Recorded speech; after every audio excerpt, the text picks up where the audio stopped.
Loan લઈ લો loan, સારી સસ્તી ને ટકાઉ. ભાઈ લોન લઈ લો લોન.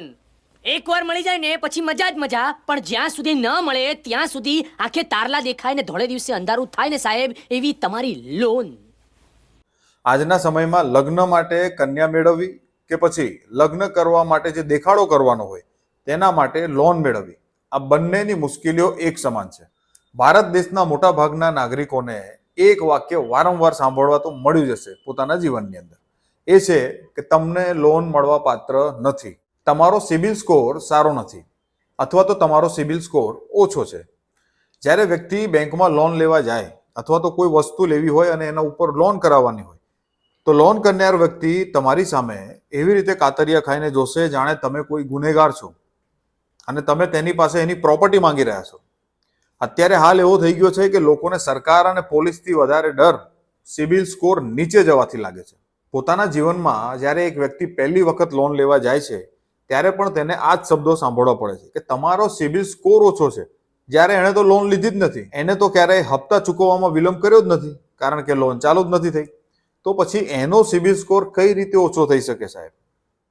અને તે સમયે લોન આપનાર કર્મચારી એમ કહે છે કે ભાઈ તમે કોઈ નાની મોટી લોન લો, એના હપ્તા રેગ્યુલર ભરશો તો તમારો સિબિલ સ્કોર ઉપર આવશે અને તો તમને લોન મળશે. गजब बेइज्जती है. મતલબ તમે લોન લીધી, લોન ભરવામાં અખાડા થયા, હપ્તા ચૂક્યા તો સિબિલ સ્કોર ખરાબ, અને તમે લોન ના લીધી તો પણ સિબિલ સ્કોર ખરાબ. આ વિડીયોમાં આપણે જોઈશું કે આ સિબિલ નામનું બાબરિયું ભૂત કોણે પેદા કર્યું. અનિલ અંબાણી જેવા મોટા મોટા ઉદ્યોગપતિ કે જેઓની હજારો કરોડ રૂપિયાની લોન રાઇટ ઓફ કરી દેવામાં આવે છે, એવા ઉદ્યોગપતિને ફરીથી પાછી લોન કેવી રીતે મળી જાય? શું એમનો સિબિલ સ્કોર આ બેંકો ચેક કરે છે કે પછી એમણે આપેલા ચૂંટણી ફંડ ઉપરથી નક્કી થાય છે કે એમનો સિબિલ સ્કોર કેટલો રાખવો? કયા કારણોથી સિબિલની શરૂઆત થઈ ભારતમાં? સામાન્ય નાગરિકોને સિબિલના કારણે કયા પ્રકારની સમસ્યાઓનો સામનો કરવો પડે છે? અને સિબિલ નામના ચક્રવ્યૂહથી બચવા માટે આપણે શું કરવું જોઈએ? તમે જોઈ રહ્યા છો જાગો ઇન્ડિયાની યુટ્યુબ ચેનલ અને હું દીપેનસિંહ તમારું સ્વાગત કરું છું આપણી ચેનલમાં.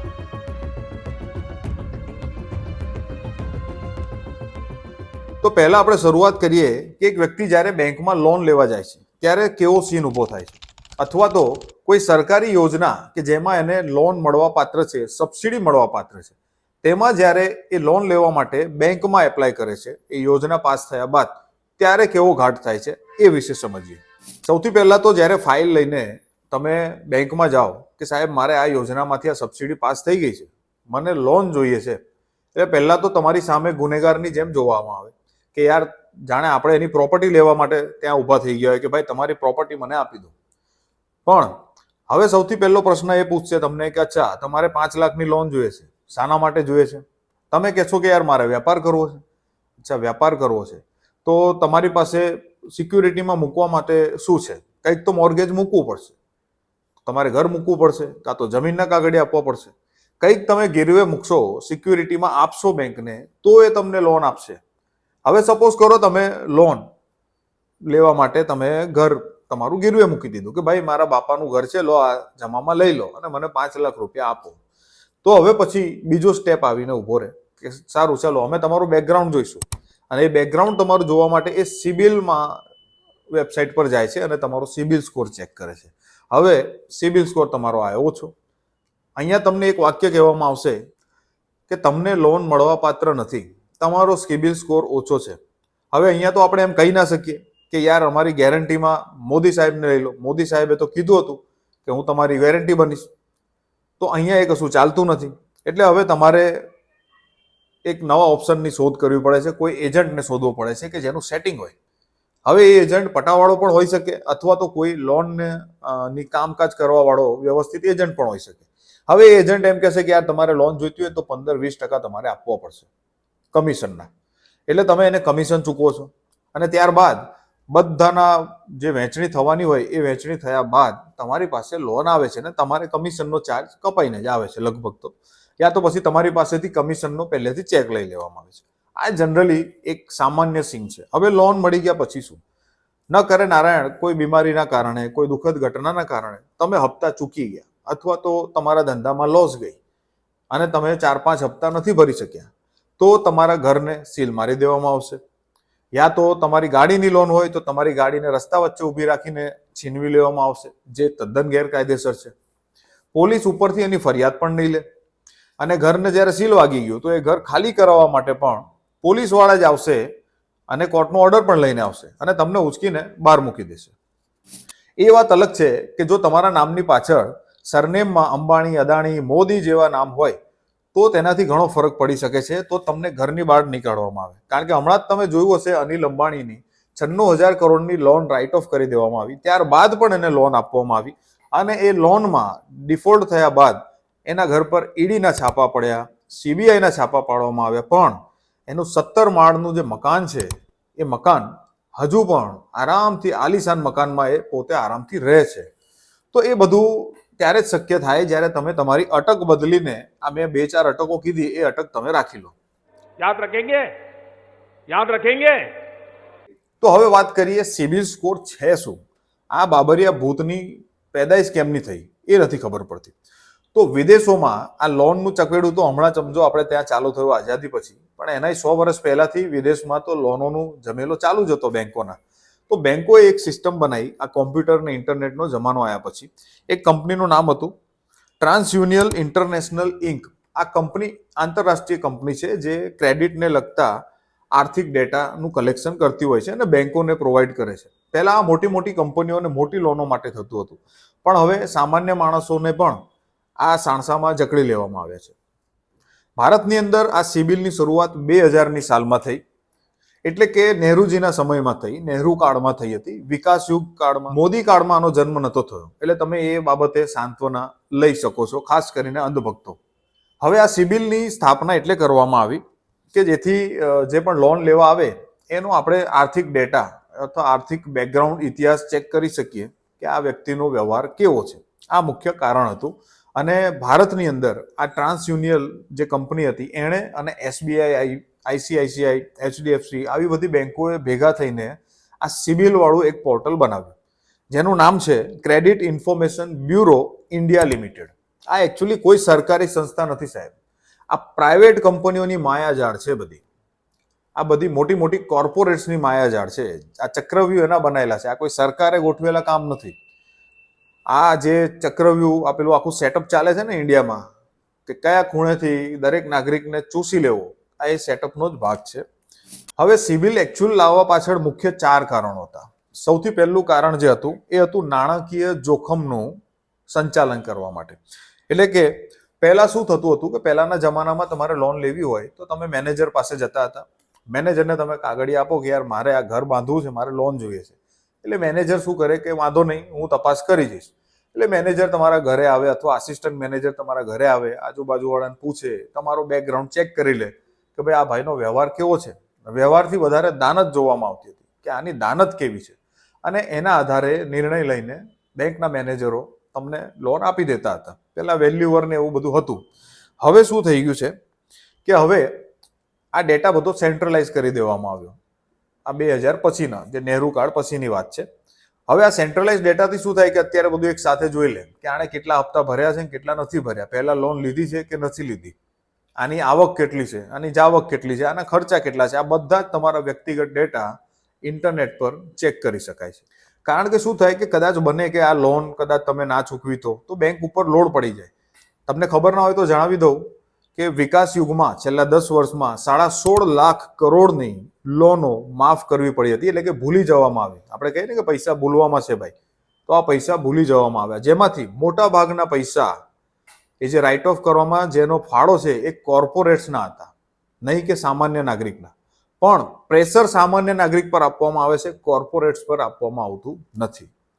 બીજું કારણ હતું લોનની પ્રક્રિયાને ઝડપી બનાવવી. પહેલા શું થતું કે પેલો ફાઇલ આપી જાય, કાગળિયા આપી જાય, પછી 2 દિવસે 4 દિવસે મેનેજર, આસિસ્ટન્ટ મેનેજર તમારા ઘરે આવે, ચેક કરે. આમાં બધો સમય લાંબો લાગતો હતો. આ સમયની જે સીમા હતી એને ઘટાડવા માટે થઈને આ પ્રક્રિયા લાવવામાં આવી એવું કહેવાય છે. કારણ કે આ રીતે એક રીતે સિબિલ ઉપર તમારી સમગ્ર કુંડળી, જેમ લગ્ન કરવું હોય તો તમારી જન્મ કુંડળી જોવી પડે, એ રીતે અહીંયા તમારી આર્થિક કુંડળી જોવામાં આવે છે. અને આ કુંડળીમાં તમે ચેક ના કરી શકો, કારણ કે આનું લખવા વાળો બીજો કોઈ છે. જેમ જન્મ કુંડળીમાં આપણે ચેકી ના શકીએ, તમારે આખી નવી કુંડળી બનાવવી પડે, એ જ રીતે તમારે જ્યારે તમારો આર્થિક ઇતિહાસ બદલવો હોય અથવા એમાં ચેડા કરવા હોય તો આખું તમારે નામ અથવા કંપની જ આખી ફેરવવી પડે. પોસિબલ છે, અને જો પોસિબલ ના હોત તો અનિલ અંબાણીને ફરીથી આટલી મોટી લોન મળી ના હોત. ત્રીજું કારણ હતું કે નાણાકીય શિસ્તને પ્રોત્સાહન આપવું. એટલે કે સિબિલ સ્કોર જનરલી ઓછો થઈ જવાનો હોય એ બીકે કે ભાઈ બીજી વાર મને લોન નહીં મળે. એ બીકે શું થાય કે જે ગ્રાહક છે, લોન લેનાર વ્યક્તિ છે, એ ટાઈમસર હપ્તા ભરે. કારણ કે એને ડર હોય કે નહીં ભરવું તો સિબિલમાં સ્કોર બગડશે, સ્કોર બગડશે તો ફરી મારાથી લોન નહીં લેવાય. હજુ તો ખાલી ટીવી લાવ્યો છું, હજુ તો મારી બાયડીની ડિમાન્ડ ઊભી છે, એને વોશિંગ મશીન પણ લાવવાનું છે, એને પછી ફ્લેટનું ફર્નિચર લાવવાનું છે, તો આ બધું ક્યાંથી આવશે? એટલે એકદમ શિસ્તમાં રહે. છોકરાને ભૂખ્યા રાખશે પણ લોનના હપ્તા તમારે ટાઈમે ભરવા પડે. તમે સાજા માંદા હોય તોય તમારે કામ ઉપર તો જવું જ પડશે, કારણ કે લોનના હપ્તા ચૂકવવાના છે સાહેબ. આ જે પ્રેશર છે ને, આ પ્રેશર આપણે કોરોના સમયમાં તમે જોયું હશે કે જ્યારે તમારી આવક બંધ હતી અને સામે લોનના હપ્તા ચડતા હતા, ત્યારે કેટલી માથાકૂટો લોકોને થઈ છે એ તમે અનુભવી હશે. ચોથું કારણ હતું પારદર્શિતા અને સમાનતા માટે. પારદર્શિતા એટલા માટે કે ભાઈ બધું જે હોય તે ક્લિયર તમારી સામે રહી જાય, ક્યાંય કોઈ વસ્તુ છુપાવી ના શકો તમે, દરેક ડેટા આની ઉપર આવી જાય અને એનાથી તમારું જે બેકગ્રાઉન્ડ છે, ઇતિહાસ છે, આર્થિક વ્યવહાર છે, એ તમે ચકાસી શકો. પણ છતાંય ખબર નહીં કેમ આ મોટા મોટા શેઠિયાઓના બેકગ્રાઉન્ડ તપાસાય છે કે નહીં, એ એક મોટો પ્રશ્નનો વિષય છે. નહીં તો આટલી મોટી લોન ડિફોલ્ટો ના થઈ હોત, અહીંથી આટલા મોટા મોટા વેપારીઓને ભાગીને વિદેશોમાં ના જવું પડ્યું. તો પારદર્શિતા વાળો મુદ્દો તો મને અહીંયા ટોટલી ફેલ થયો હોય તેવું લાગે છે. બીજી રહી વાત સમાનતાની. સમાનતા પણ અહીંયા કોઈ પ્રકારે છે નહીં. જેટલો માણસ નાનો એટલો જ એ લોન લેવામાં દુઃખી થાય, એટલું જ એણે ઊંચું વ્યાજ આપવાનું, એટલું જ એણે હેરાન થવાનું.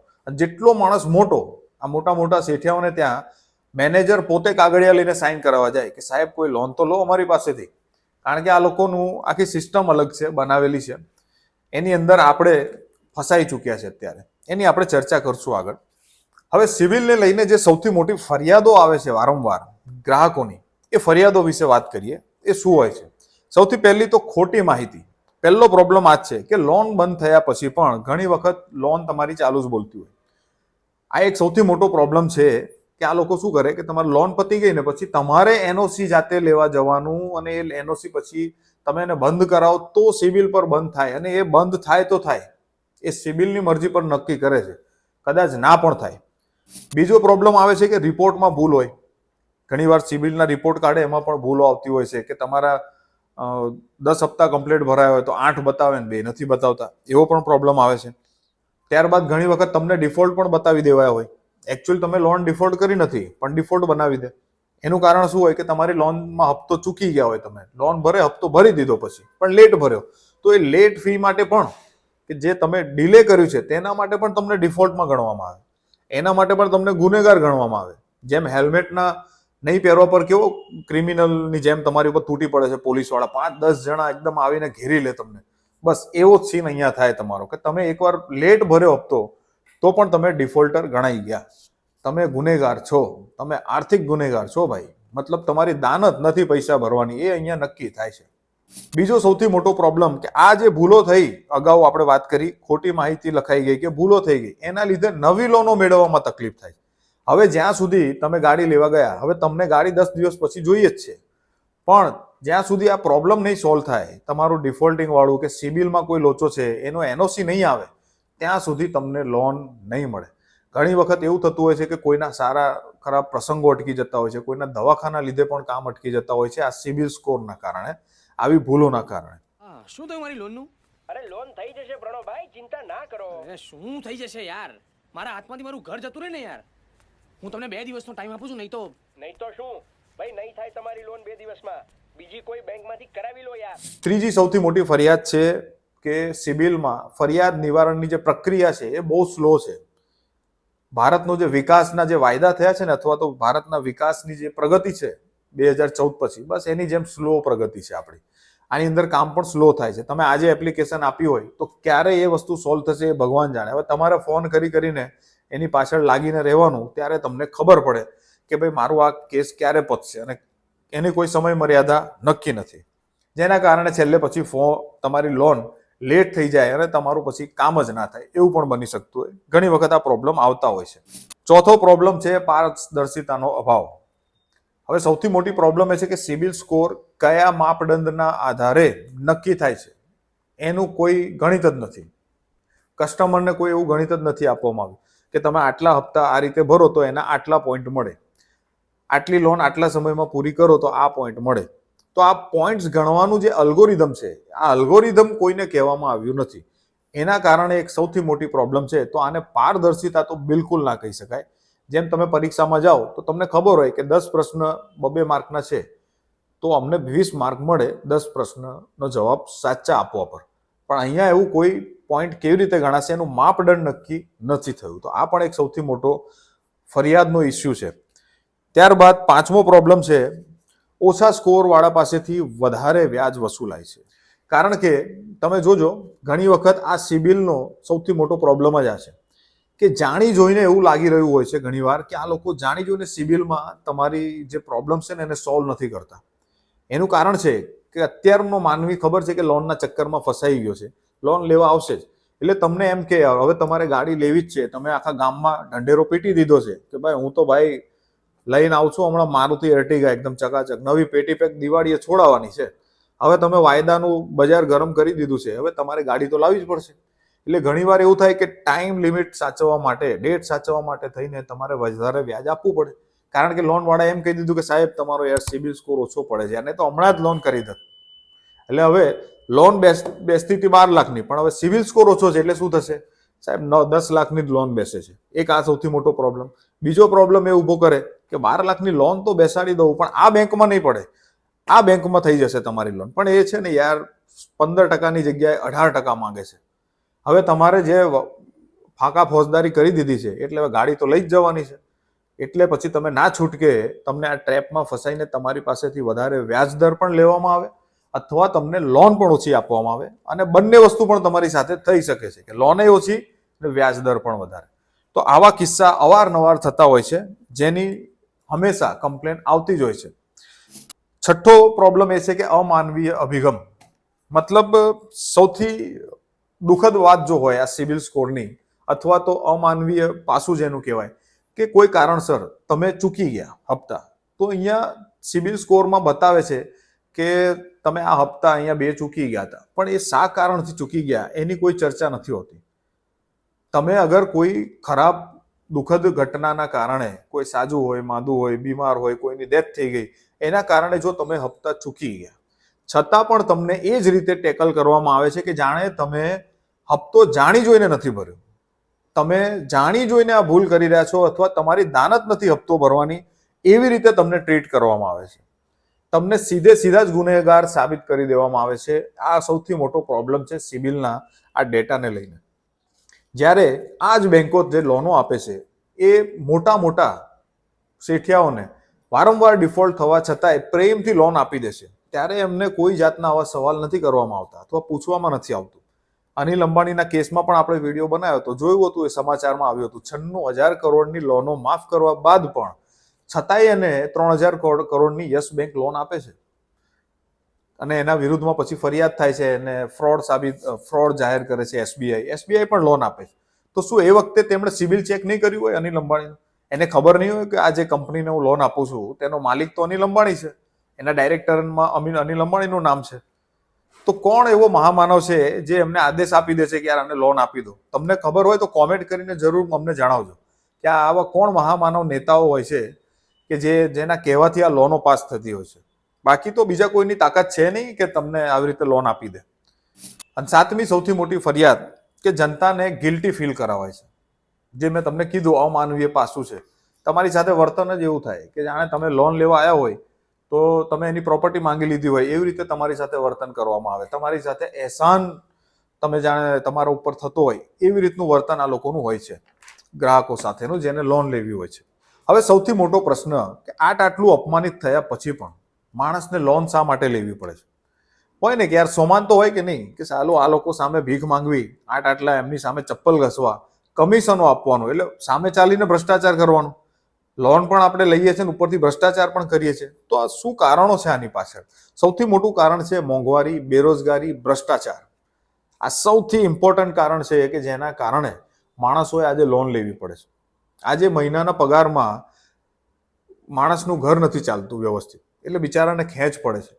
અને જમાનો એવો આવી ગયો છે કે તમારે અમુક બેસિક જરૂરિયાતો તો જોઈએ જ. ઘરમાં ફ્રીજ જોઈએ, ઘરમાં વોશિંગ મશીન જોઈએ કે એસી જોઈએ. આ બધી બેસિક નીડ થઈ ગઈ છે. તો એના માટે બિચારા વ્યક્તિને લોન લેવી પડતી હોય છે, ના છૂટકે. શિક્ષણ એટલું મોંઘું થઈ ગયું છે, સ્વાસ્થ્ય સુવિધાઓ એટલી મોંઘી થઈ ગઈ છે, દવાઓ એટલી મોંઘી થઈ ગઈ છે, મોંઘવારીએ તો મારી નાખ્યા છે માણસને. અને એના જ કારણે બે છેડા ભેગા નથી થતા અને છેલ્લે થાય છે એવું કે નાના મોટા કામ પૂરા કરવા માટે પણ માણસને લોન લેવી પડે છે. અને આ જ લોન છેલ્લે માણસને ડૂબાડી નાખે છે. મોંઘવારી કઈ સ્થિતિએ પહોંચી છે મિત્રો. ગરીબના ઘરમાં ચૂલો ન સળગે એવી હાલત પેદા કરી છે. અને મોંઘવારી એટલે કેટલા કૂદકા મારવાના. જીવન દોહેલું થઈ ગયું છે મિત્રો. બીજું કારણ છે એની પાછળ સામાજિક અપેક્ષાઓ અને દેખાડાઓ. આજકાલ તમે જુઓ છો કે દેખાડો ખૂબ વધી ગયો છે. તમારી પાસે જો ઘરનું ઘર ના હોય તો કોઈ લગ્ન માટે કન્યા ના આપે. છોકરો સારી નોકરી ના કરતો હોય તોય તમને કોઈ છોકરી આપવા તૈયાર નથી લગ્ન માટે. તો આવા બધા સામાજિક જે અપેક્ષાઓ છે, ઘણી વાર તમે જોજો, અરે તમારા છોકરાએ હજુ સુધી ઘર નથી વસાવ્યું, અરે તમારા છોકરા પાસે 4 વ્હીલર નથી. ને તો આ બધા જે સામાજિક અપેક્ષાઓ છે ને એ માણસને લોન લેવા પર મજબૂર કરી દે છે. તમને ખબર હશે અત્યારે તો ફરવા માટે પણ લોનો આપવામાં આવે છે. તમારે ફરવા જવું હોય 10-15 દિવસનું તો એમાં પણ ટૂર પેકેજ આવી ગઈ. તો લોને અત્યારે દરેક ક્ષેત્રમાં પગ જમાવી દીધો છે કે લોન વગર માણસનું જીવવું મુશ્કેલ થઈ ગયું છે. આખું પૂંજીવાદી તંત્ર જેવું ઊભું કરવામાં આવ્યું છે કે માણસ લોન ભરી ભરીને થાકી જાય. ત્યારબાદ છે સોશિયલ મીડિયા. એના ઉપર જે દેખાડા થાય છે ને એની જે વિચારધારા છે, ખાસ તો કરીને નેતાઓના લીધે. આપણા દેશમાં જો લોકો બગડ્યા હોય ને, આ યુવા પેઢી, તો આ સીન સપાટા આપણા નેતાઓના લીધે થયા છે. કારણ કે આપણો નેતા 50 ગાડીઓ લઈને આવે, ગાડીની બહાર સીન સપાટા કરે, બરાબર, ગાડીની બહાર ટીંગાઈને હાથ કરે, આમ હાથ કરશે, ગાડીની ઉપર ચડીને સનરૂફ ખોલીને નીકળી જશે. તો આ જે નેતાઓના સીન સપાટા છે ને એની અસર, માનસિક અસર યુવા પેઢી પર થઈ છે. અને આ જ યુવાનો છાસવારે નાના મોટા કોઈ રેલીઓ કાઢવાની હોય ને એમના વિસ્તારમાં, તો એમાં આ જ સીન સપાટા કરે છે જે આપણા નેતાઓ કરતા હોય છે. એમાંય એક નેતા તો બહુ ખાસ કરીને સીન સપાટા કરે. જો તમને પણ ખાસ ખબર હોય એ વ્યક્તિનું નામ તો અમને કોમેન્ટ કરીને ખાસ જણાવજો. પછી તમે જુઓ ને આમ સૂટ બૂટ પહેરે, મોંઘા કેમેરા, આમ ચશ્માવાળા મસ્ત ફોટો. તો આ બધા જે દેશનો રાજા આવા શોખ કરતો હોય તો પ્રજાને શોખ થાય કે ના થાય? બાપા કરતા હોય તો છોકરાને શોખ થાય કે ના થાય? બસ આ એના જેવું છે. એટલે આ પણ એક બહુ મોટી પ્રોબ્લેમ છે આપણા દેશમાં. અને ત્યારબાદ છે નાણાકીય શિક્ષાનો અભાવ. આપણા શિક્ષણની અંદર ફાઇનાન્સ મેનેજમેન્ટ કેવી રીતે કરવું તેનું કોઈ નોલેજ આપવામાં આવતું નથી. 12મા ધોરણના છોકરાને બેંકની સ્લીપ ભરતા ના આવડતી હોય. આ એક બહુ મોટી સમસ્યા છે આપણા દેશની કે શિક્ષણમાં શીખવાતું જ નથી બાળકોને કે મેનેજમેન્ટ કેવી રીતે કરવું, બજેટ કોને કહેવાય. જો એ બજેટ આપણી શિક્ષામાં શીખવાડ્યું હોત ને સાહેબ, તો આજે આપણા દેશના બજેટનો આ હાલ ના હોત કે આવક કરતા જાવક વધી જાય છે. તમે જોયું હશે નેતાના ખર્ચા કેટલા, 2 કરોડ, સોરી 2 દિવસ રૂમના ભાડા 10 કરોડ રૂપિયા થઈ જાય છે. આપણે એક વિડીયો બનાવ્યો તો તમે જોયું હશે, આપણા મોદી સાહેબનું 2 દિવસનું રૂમનું ભાડું હોટલે 10 કરોડ રૂપિયા ચાર્જ કર્યો. તો આ બધા ખર્ચા કરવાનું છે ને એકચ્યુઅલી શીખવાડવાનું, આને ફિનાન્શિયલ મેનેજમેન્ટ કહેવાય, જે આપણા દેશમાં નથી શીખવાડાતું. ત્યારબાદ છે ફિલ્મો. સૌથી મોટો પ્રોબ્લેમ ફિલ્મોમાં જે વૈભવી જીવનશૈલી દેખાડાય છે, ખાસ કરીને તો સિરિયલો, ટીવી સિરિયલ, પછી ફિલ્મો. સિરિયલમાં તમે જોયું હશે, રાત્રે હોતી હોય ને આમ ચાદર કાઢીને ઊભી થાય ને તો અંદર સાડી મસ્ત પહેરેલી હોય, મસ્ત મેકઅપ મારેલો હોય. ઘરમાં આખો દિવસ પેલો હીરો અને હિરોઈન સિરિયલની આટા મારતી હોય ને તો સૂટ બૂટ પહેરીને, સાડી ફર્સ્ટ ક્લાસ પહેરીને લગ્નમાં જવાની હોય ને એમ આટા મારતી હોય 24 કલાક. તો આ જે બધા દેખાડા છે ને એ માનસિક અસર એક ક્રિએટ કરે છે આપણા બ્રેઇન પર, બાળકો પર, યુવાનો પર ને આજની પેઢી પર. ને એના કારણે આ સીન સપાટા શરૂ થઈ જાય છે. અને આ બધી જે આપણા અનકોન્શિયસ માઇન્ડમાં આ બધી ઈચ્છાઓ અંદર ભેગી થાય છે ને એ પછી આપણને પ્રેરિત કરે છે કોઈ પણ વસ્તુ લેવા માટે. સારું ઘર ના હોય તો ના ચાલે, ઘરમાં ફર્નિચર હોય તો ના ચાલે, ઘરમાં કલર ના મારે હોય તો ના ચાલે, આપણા ઘરે ગાડી ના હોય તો ના ચાલે. તો આ બધા ઇસ્યુ દરેક જગ્યાએ જોવા મળે છે સમાજમાં. બાળકોમાં પણ દેખાડા થઈ ગયા કે યાર નાના બાળકોને ફોન જોઈએ, અને ફોનમાં પાછો આઈફોન જોઈએ. આજે 12-13 વર્ષ 14 વર્ષના બાળકો હોય તો એ ફોન વગર રહેતા નથી. તો આ બધી સમસ્યાઓના કારણે માણસ લોન લેવા માટે મજબૂર થઈ જાય. હવે બીજો અને મહત્વનો પ્રશ્ન કે શા કારણે સરકાર આની અંદર દખલ અંદાજી નથી કરતી? તો સૌથી પહેલું કારણ કે નાગરિકોને જો સરળતાથી લોન મળી જાય વ્યાપાર માટે, ઘર માટે, ધંધા માટે, તો પછી મોટી મોટી કંપનીઓને નુકસાન થવા લાગે. કારણ કે નાના માણસ પાસે જો પૈસા આવી જાય તો સારો ધંધો કરશે, તો લોકલ બજાર, સ્થાનિક બજાર ડેવલપ થાય અને મોટા મોટા કોર્પોરેશન પડવા લાગે. અને આ ના થાય એના જ કારણે સરકારો નથી ઈચ્છતી કે આ વ્યવસ્થા તંત્ર જે ચક્રવ્યૂહ ચાલી રહ્યું છે તેને તોડવામાં આવે. આ સૌથી મોટો પ્રોબ્લેમ છે આપણા દેશમાં. કારણ કે આ જ મોટા મોટા કોર્પોરેશનો એમને ચૂંટણી ફંડ આપે છે અને આ નેતાઓને ચલાવે છે અથવા તો નેતાઓનું સિલેક્શન કરે છે. બીજું કારણ છે કે સરકારી યોજનાઓમાં ધાંધલી અટકી જાય. જો આ સિસ્ટમમાં દખલઅંદાજી કરે અને આને એકદમ સ્ટ્રોંગ, પારદર્શક બનાવી દે, ઓનેસ્ટ બનાવી દે, તો અત્યારે તમે જોયું છે સરકારી યોજનાઓમાં શિષ્યવૃત્તિમાં ખાસ કરીને બહુ ધાંધલી થતી હોય કે એક બાળકના નામ ઉપર બીજા માણસો લોન લઈ લેશે એને ખબર જ નથી. શિષ્યવૃત્તિની જે લોનો છે, સરકારી યોજનાઓના જે લાભ છે એ બીજાના નામથી લઈ લેવાતા હોય છે. તો એની પાછળ પણ આ એક કારણ છે કે જો સિબિલને સુધારવાના ચક્કરમાં આખી સિસ્ટમ સુધારવી પડે અને જો સિસ્ટમ સુધરી જાય તો પછી થઈ રહ્યું બોસ, જનતાનું ભલું જ ભલું થઈ જાય અને નેતાઓની દુકાન બંધ થઈ જાય. સરકારનું દખલઅંદાજી નહીં કરવાનું અન્ય એક કારણ છે કે મોંઘવારી અને ભ્રષ્ટાચાર આ બંને ઓછા થઈ જાય. એક સાચી વાત છે, જો દરેક વ્યક્તિના હાથમાં વ્યવસ્થિત ઇઝીલી પૈસા આવી જાય તો મોંઘવારી ડાઉન થઈ જાય, એવું બની શકે. કારણ કે એ વ્યક્તિને સારા પૈસા મળી જાય તો એ વ્યવસ્થિત ધંધો કરશે, બે પૈસા સારા કમાવા લાગશે, તો પછી આ મોટી મોટી કંપનીઓએ જે આખું માર્કેટ ઊભું કર્યું છે એ પડી જશે. અને એના જ કારણે આ ભ્રષ્ટાચાર પણ ઓછો થઈ જાય. કારણ કે પછી એને જરૂર નથી તમારા નેતાઓના ભરોસે રહેવાનું, એટલે ભ્રષ્ટાચાર ઘટી જાય. સારું શિક્ષણ મેળવતો થઈ જાય, સારું શિક્ષણ મળી જાય તો સમજદાર થઈ જાય, અને સમજદાર થઈ જાય તો પછી નેતાઓને વોટ ના મળે, નેતાઓને પછી કામ કરવું પડે, રિઝલ્ટ આપવું પડે, અને એવું ના કરવું પડે એટલે જ તમને આ ચક્રવ્યૂહમાં ગોળ ગોળ ફરે રાખવામાં આવે છે. હવે સૌથી અગત્યની વાત જે મહત્વની છે, અને તમે જો જ્યાં જ્યાં એગ્રી થતા હોય અમને કોમેન્ટમાં તમે લખતા જજો કે સિબિલ નામના રાક્ષસથી બચવા માટેનો ઉપાય શું. તો સૌથી પહેલો ઉપાય આપણે એ કહી શકીએ કે શક્ય હોય ત્યાં સુધી લોન જ ના લેવી, બને ત્યાં સુધી. અથવા તો જો લોન લેવી જ પડે, કોઈ વસ્તુ તમારે લેવી જ હોય તો એનો ટાર્ગેટ બનાવો, એટલા પૈસા ભેગા કરો, શિસ્તથી, ડિસિપ્લિનથી એક અલગ એકાઉન્ટ બનાવો, એની અંદર એ પૈસા ભેગા કરો જાણે તમે ઈએમઆઈ ભરી રહ્યા છો. અને જ્યારે પૈસા ભેગા થઈ જાય ત્યારે એ વસ્તુ તમે રોકડેથી લઈ આવો. એક તો તમે લોન ઉપર ચૂકવવા પડતા એક્સ્ટ્રા જે પૈસા છે તેમાંથી બચી જશો. બીજું, તમને જે માનસિક તણાવ રહેશે 5 વર્ષ સુધી, એ તણાવમાંથી તમે મુક્ત થઈ જશો, એક સુખી જીવન જીવી શકશો, સ્વસ્થ જીવન જીવી શકશો. બીજો એક ઉપાય છે કે દેખાડા બંધ કરી દો. સામાજિક અપેક્ષાઓને મારો ગોલી, દેખાડાને મારો ગોલી. ધ્યાન આપો તમારી આંતરિક ખુશી ઉપર. તમને અંદરથી આનંદ થવો જોઈએ, જરા પણ માનસિક સ્ટ્રેસ ના આવવો જોઈએ તમારા દિમાગ ઉપર. એ સૌથી વધારે જરૂરી છે. એ તમને આંતરિક રીતે ખુશી રાખશે.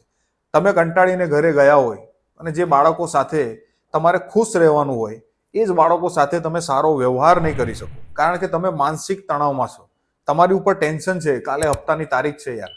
તમે બાળક સાથે ન્યાયપૂર્ણ રીતે નહીં રમી શકો, એને પ્રેમ નહીં આપી શકો, પરિવારને સમય નહીં આપી શકો. તો આ એક સૌથી મોટું વસ્તુ છે કે સામાજિક દેખાડાથી, અપેક્ષાઓથી દૂર રહો. તમે આ બધામાં ના પડશો. ત્યારબાદ સૌથી અગત્યની વાત છે કે સોના અને ચાંદીમાં રોકાણ કરો. બેંકોમાં રોકાણ કરીને કોઈ ફાયદો નથી, તમે પોતે જાણો છો. ઘણા લોકો મેં જોયા છે કે ફિક્સ ડિપોઝિટ કરાવી દે, કોઈ ફાયદો નથી. કારણ કે જેટલી તમને વ્યાજ મળે છે વાર્ષિક, એટલું તો અહીંયા મોંઘવારીનો દર વધી જાય છે. 6.5% તમને વ્યાજ મળતું હોય તો 7.5% તો ઇન્ફ્લેશન છે સાહેબ. તો એ તો ઝીરોનો ઝીરો જ થયું, કોઈ ફાયદો નથી તો ત્યાં પૈસા રાખવાના. એના કરતાં તમે સોનામાં અને ચાંદીમાં રોકાણ કરો. એટલે જ એને મેટલ ઓફ ગોડ કહેવાય છે, કે ભગવાનની કરન્સી કહેવાય, એમ, કરન્સી ઓફ ગોડ. એનું કારણ આ જ છે કે સોના અને ચાંદીમાં તમે જુઓ, સારામાં સારું વળતર અત્યાર સુધી એમાં જ મળે. પહેલાના જમાનામાં તમે જુઓ તો શું થતું હતું, લોકો સોનામાં જ રોકાણ કરતા હતા. 20-20, 50-50 તોલા લોકો પાસે સોનું હતું યાર.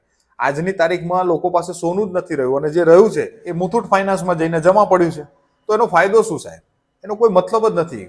એટલે એક વસ્તુ સમજી લેજો કે આ સિબિલની જે રામાયણ છે ને, એ જાણી જોઈને ઊભી કરવામાં આવેલી રામાયણ છે.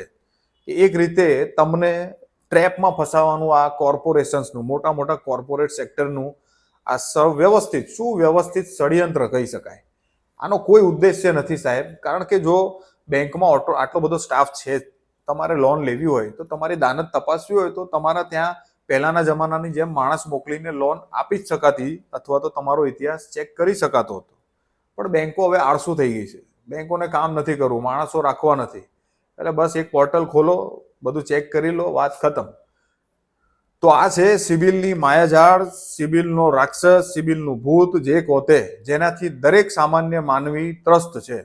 બાકી જનતાને ચૂસીને મોટા મોટા બંગલા બાંધેલા જે નેતાઓ છે, જે 200-200 કરોડના બંગલાઓમાં રહે છે, જનતાના પૈસાથી ઊભા થયેલા સરકારી બંગલાઓમાં રહે છે, એમને કોઈ ફરક નથી પડતો, કારણ કે એમને સિવિલ નામની કોઈ વસ્તુ નડતી નથી. આપણને પનોતી નડે 7.5 વર્ષે, પણ આમને કોઈ જાતની પનોતી નથી નડતી. એટલે કોમેન્ટ કરીને અમને જરૂર જણાવજો જો તમે પણ સિબિલના ત્રાસથી ક્યાંક ને ક્યાંક અટવાયા હોય, અથવા તો સિબિલ ક્યાંક ને ક્યાંક તમને અડી ગયું હોય, તો અમને કોમેન્ટ કરીને જરૂર જણાવજો. વિડીયો કેવો લાગ્યો, ટોપિક કેવો લાગ્યો, એ પણ અમને કોમેન્ટ કરીને જરૂર જણાવજો. સાથે સાથે આવા કોઈ બીજા ટોપિક પર ચર્ચા કરવી હોય તો પણ અમને કોમેન્ટ કરજો. અમે પ્રયત્ન કરીશું કે તમારા પસંદના આધારે આપણે વિડીયો બનાવીએ. તો ફરી મળીશું એક નવા ટોપિક સાથે. ત્યાં સુધી જાગતા રહેજો, જગાડતા રહેજો, કારણ કે ચોકીદાર કોઈને લોન નથી આપવાનો, નથી કોઈનો ગેરંટર બનવાનો. જય હિન્દ. અમારા જેટલા બધા સ્લોગન્સ છે ને એ બધાનો આમ ડૂચો વાળો અને નાખો પેલી ડસ્ટબિનમાં, કારણ કે એ મારા જેવા માણસને લલચાવે છે સાહેબ, સપના જોવા માટે દોડાવે છે સપનાના મૃગજળ પાછળ, ને એક દિવસ કંઈ જ ખબર ન પડે એ રીતે બધુંય ખલાસ. નથી સપના બચતા કે નથી માણસો. આ ફાઇલ, ઓલી પ્રોસીજર, આ પ્રોસીજર, પેલી ફાઇલ, આ લીગલ રિક્વાયરમેન્ટ, ઓલા રૂલ્સ, ઓલા રેગ્યુલેશન, અહીંયા સહી કરો, આ ઝેરોક્સ લઈ આવો, પેલી ઝેરોક્સ લઈ આવો, પેલી ઝેરોક્સ લઈ આવો. સાહેબ કેટલી ઝેરોક્સો ભેગી કરીએ તમે બોસ? આટલી ઝેરોક્સોમાં તો છે ને સાહેબ ગરીબ માણસનું અઠવાડિયાનું ખાવાનું બની જાય બોસ. માણસ સીધો સપનાના આકાશ પરથી વાસ્તવિકતાની ખીણમાં.